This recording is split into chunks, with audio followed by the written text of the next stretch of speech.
Hi, anyone and everyone. This is Kim, the Humble Hermit from Come As You Are Oracle. I'm going to do a collective oracle and affirmations for today. Today is Saturday, February 14th, 2026. You may follow me on the Talk the Tube, my blog, or not. Totally up to you. Take what resonates. It all might resonate. It's affirmations. Happy Valentine's Day to those that partake. And for those of us that do not, because we're single, congratulations. I last night I got into bed to watch Pride and Prejudice with Keira Knightley. It's one of my favorite movies, and I had a little bit of popcorn. I had a little bit of Dave's Sweet Tooth Toffee, which is amazing, by the way. And then I woke up in the middle of the British version, I think a mini series of Sense and Sensibility, but I don't think it was that long ago. Maybe it was like filmed in like 2015 or 2010, maybe. I don't know. Um, with Morrissey from The Walking Dead, he played the governor. He was in it. He was good. He was Colonel Brandon. But I woke up in the middle of it, and I woke up and I started watching, and I was like, oh, okay. Because I watch certain like period pieces and I fall in love with them, and then I'm like, oh, I don't want to watch, like, because my favorite Sense and Sensibility movie is the one with Emma Thompson. So like I don't watch any others, but this one was on, and I was like, okay, this isn't bad.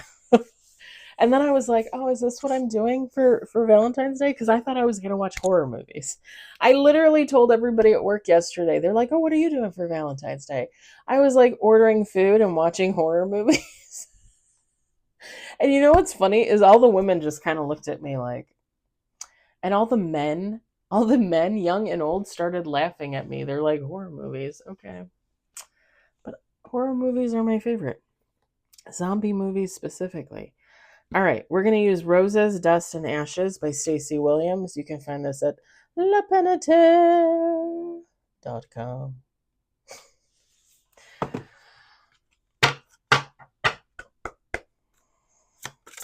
It's almost 9 o'clock in the morning, and I'm still not done with affirmations. We got 2 on the table.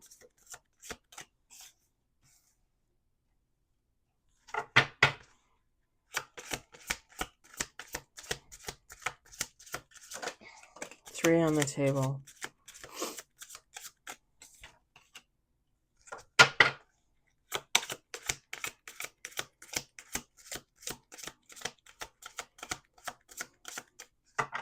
Give me one more card, sir, so I can say 2 more shuffles. One more card, sir.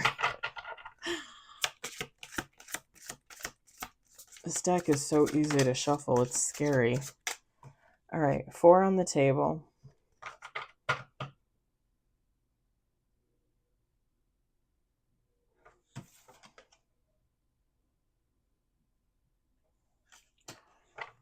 That's interesting.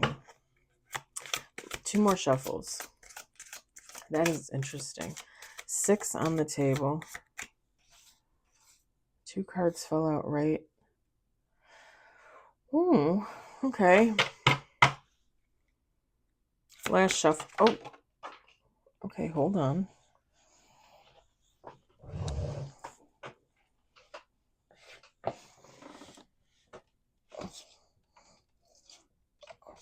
Oh my god, I can't pick it up. It's too, the cards are too smooth.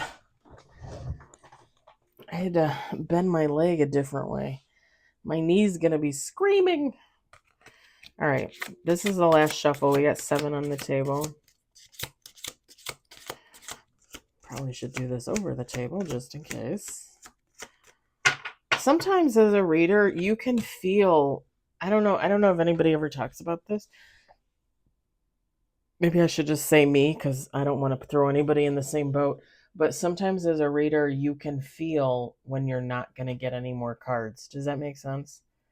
And not even necessarily any more cards for the reading, but for like a specific shuffle, right? Like I shuffle so many times. Like I can feel like, okay, I'm not, like, next shuffle, last shuffle. Oh, okay. Like I can feel it. Like it ain't coming. All right. We got 8 with bottom of the deck. We've got never forgotten. And I can already tell you right now, I got a couple messages. We got insight. We got into the darkness. We've got untold story. We've got humility, hope, sorrow, and bottom of the deck, eternal love. This isn't supposed to be a reading. It's just supposed to be affirmations, but I'm going to say this anyway. Feminine, masculine, take how it resonates. Let me have a sip of water for a second.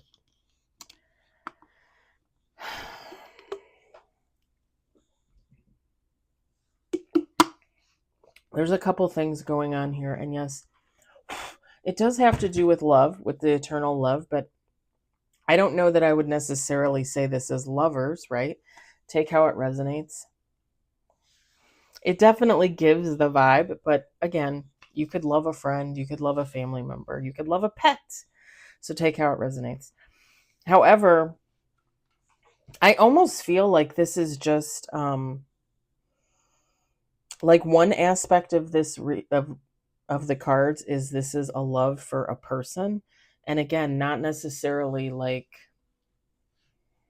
a lover's, because it almost gives me the vibe. It almost gives me the vibe of like a group of people looking at one specific person and realizing that they love this person for many reasons. Okay.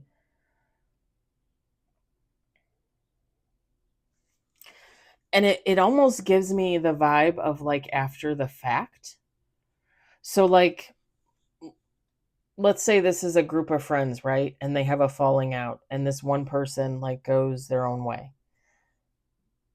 And this group of friends watches this person. Maybe they pass on, maybe they're still alive, but they're just far away, right? This group of people is looking at this person. It's very much with and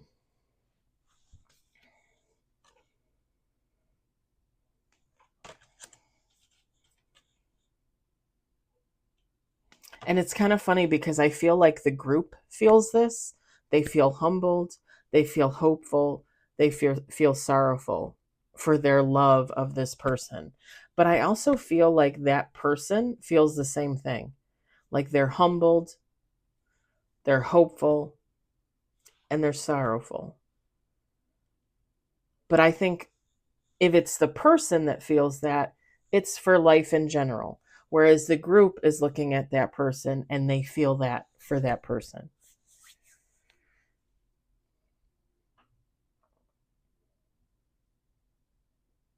And it's like this group is looking at this person, whether they ever communicate with this person or not, like that person is never forgotten. Like they watch this person, they watch them go through life. And I'm just going to say this too. This could be ancestral. This could be your dearly departed loved ones watching from beyond. I'm just going to throw that out there with the eternal. Okay, eternal love. Whoa, that's like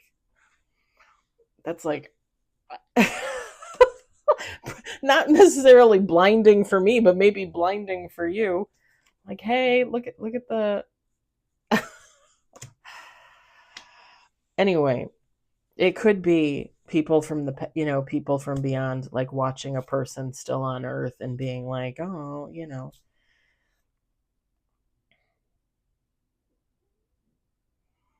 because it's kind of funny too, like this, whoever this person is,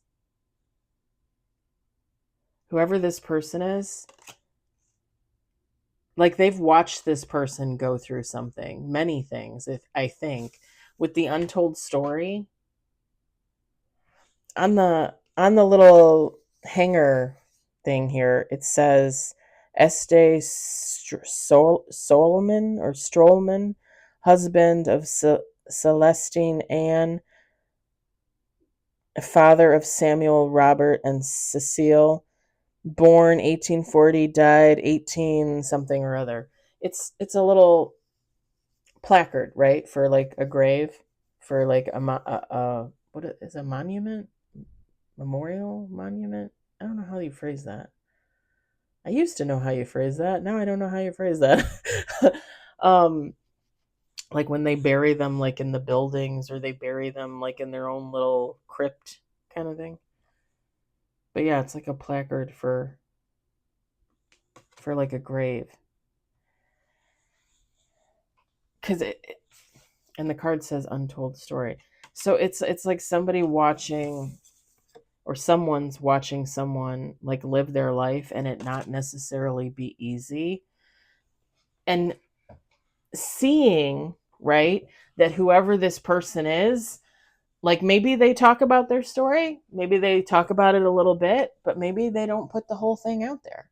And maybe that whole thing, that whole untold story is very humbling.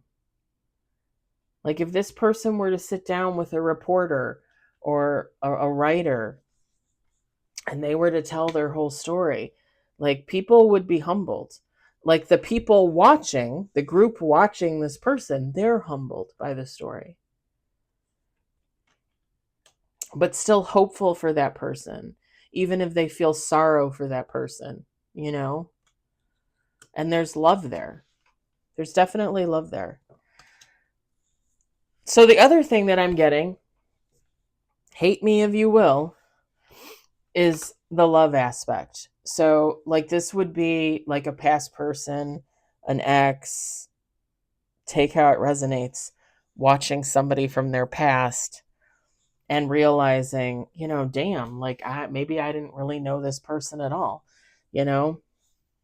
Like I'm watching them from afar and I'm realizing, kind of like that energy of like you let a good one go, kind of, because like somebody's watching another person from their past and they're feeling humbled.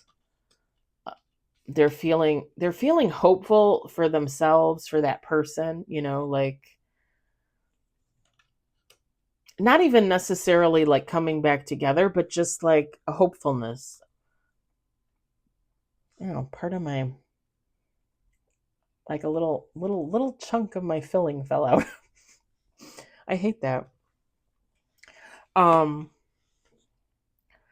and feeling sorrow, kind of for the lost connection, for something that, maybe now they realize they should have stayed with that person, that was their person. Or even if they don't even really believe in that, right? Maybe they just think like, damn, again, like they let a good one go, like why did I do that? Like that person is actually really fucking amazing. Like why did I go in this direction when I should have went down this path with them? And I'm just going to say this. I'm going to say this personal example, right? And I'm always honest with you guys. I got divorced from the ex-husband at the beginning of 2023. We started our separation in 2022. And I will say this, like I don't regret divorcing my ex-husband.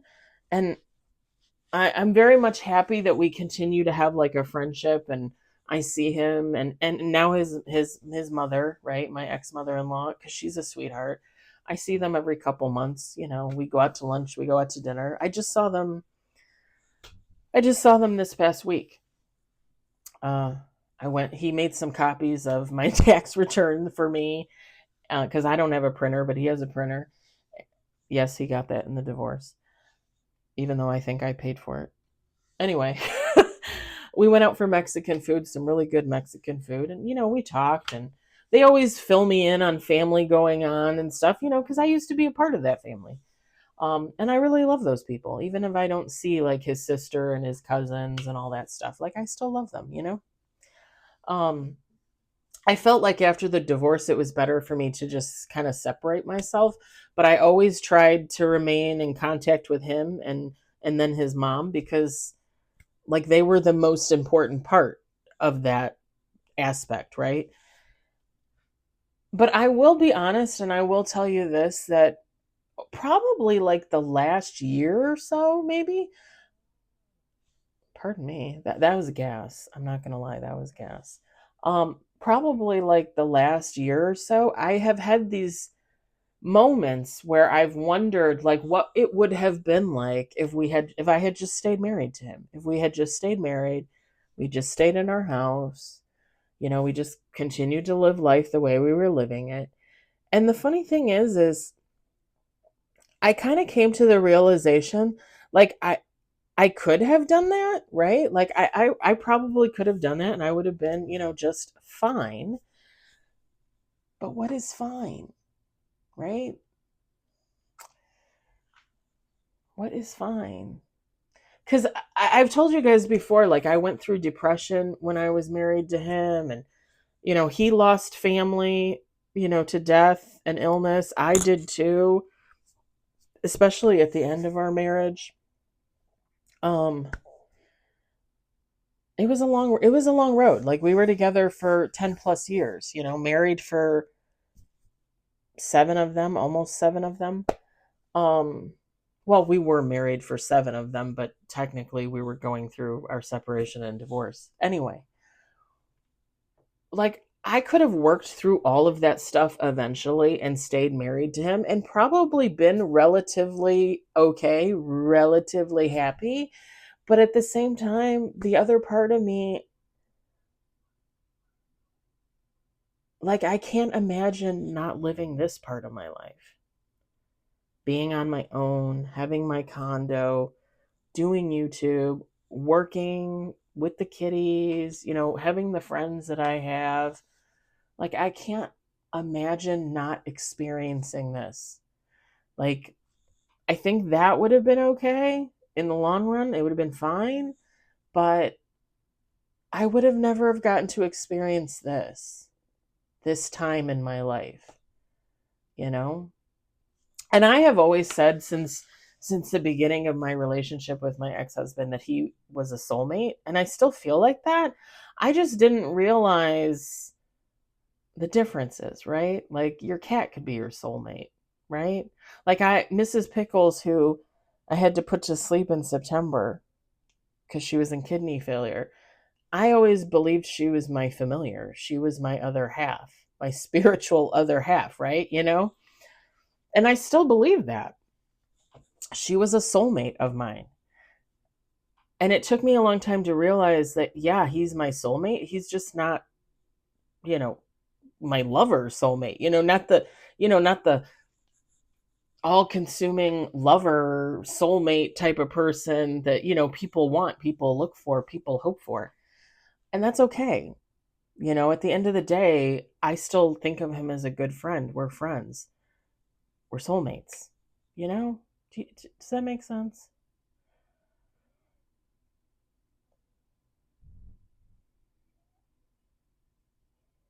Someone is like looking someone is looking back at another person and just thinking like what could have been. And I think that energy is okay to a point. Again, if you keep dwelling on it and you keep going back there, but you are already in a situation, maybe you're with someone else, maybe you started a family with someone else, whatever the case, like it's not healthy to continue that. Like at some point you have to live in the present as opposed to keep going back to the past trying to make up a future with somebody that's no longer there. You know what I'm saying? Like it's healthy to a point and then it's unhealthy.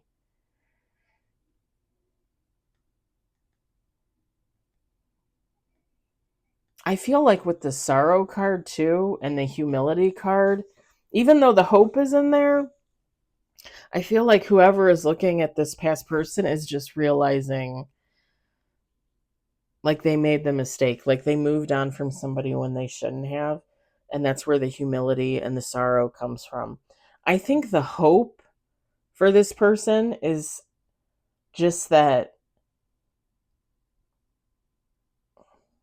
almost like there's no hard feelings, if that makes sense. Like there's no, like hopefully that person is moving on with their life and doing good, and they don't necessarily look at the past with anger or hate, or don't look at this past person that's watching them with anger or hate. I'm going to say this too, and then I'm going to let this go because I don't know what it is. These readings this morning are like long as hell. And it's just because I'm rambling, I think, but whatever. I have things to say. I'm going to say it. I've told you guys before that me personally, like when I'm in situations and I lose a connection, I go through the stages of grief. People go through stages of grief in relationships. That's how it's supposed to be. I mean, really, that's how it's supposed to be. So